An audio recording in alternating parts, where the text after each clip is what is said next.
Hi, this is John Mayfield, the Business Tech Guy, with another 2-minute tech tip. Today I want to show you how to sign a portable document format, a PDF, if you're using a MacBook and the Preview application. Now first, sign your signature on a blank piece of paper. Next, open up that same PDF document with the Preview application. You'll want to go to Tools, Annotate, Signature. Now you will notice I already have a signature here, but let's just create a new signature. Now to do this, there's two different options. I can either use my trackpad and take my finger and sign my name, or I can use the camera.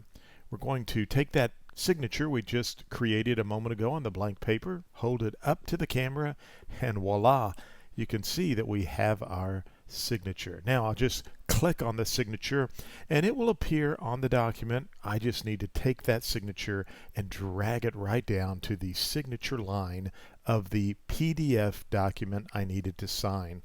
It's really that easy if you have a MacBook to sign a PDF using your camera or your trackpad.